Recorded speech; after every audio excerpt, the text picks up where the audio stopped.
حکومت تاجیکستان قریب 135 میلیون سومانی قرض دو شرکت زیرتابع خدمات علاقه را از انداز بخشیده است. خدمات علاقه را بیگ سوار قدای پرزیدنت امامعلی رحمان رهبری میکند.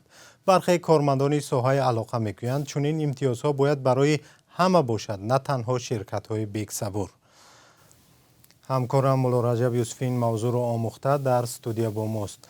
مولا رجب سلام، لطفاً درباره این قرار حکومت برایمان تفصیلات دهید. سلام مومن، سلام بینندگان عزیز.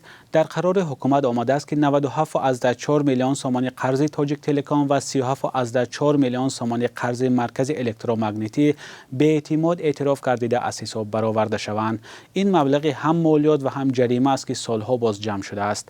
البته مقامات نگفتند که این قرض دقیقاً چند سال است که جمع شده است، ولی ما میدانیم که تا سال 2022 تنها شرکت تاجیک تلکام از انداز یا مالیات 67 میلیون سومانی قرضدار بود. در آن سال با قرار دیگری حکومت پرداخت این مبلغ را به تأخیر گذاشته بودند. حالا معلوم می شود که با وجود به قفا انداختن پرداخت این مبلغ، شرکت های زیرتابع خدمات علاقه این مبلغ را هنوزم نسپاریدند و حکومت هم از بحر آن گذشت.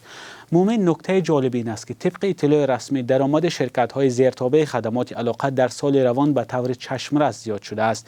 تاجیک تلکام، پشته تاجیک و دیگر ساختارهای خدمات علاقه در نیمه اول سال روان 124 میلیون سومانی درآمد گرفتند که نظر به همین دوره سال گذشته 35.5% زیاد بوده است. ولی این شرکت ها انداز دولت را نسپاریدند و حکومت هم برایشان اخیراً سبکی داد. مولا رجب، مسئله دادن امتیاز و سبکی به شرکت ها سالهای اخیر انتقاد برخی ها را به میان آورده بود. نظرها به بخشیدن قرض های شرکت های خدمات علاقه چیست؟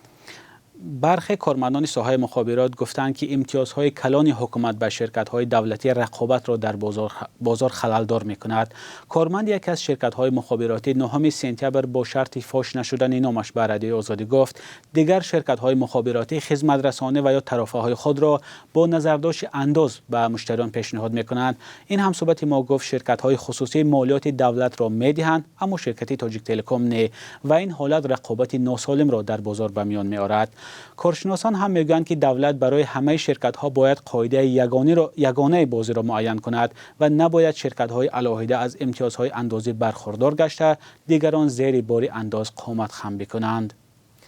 تشکر مولا رجب. خدمات علاقه را از سال 2011 به این طرف بیگ سوار رهبری میکند. این منصبدار را برای گرانی نرخ اینترنت، پس شدن صفت علاقه و خانه فروشی تنقید میکنند.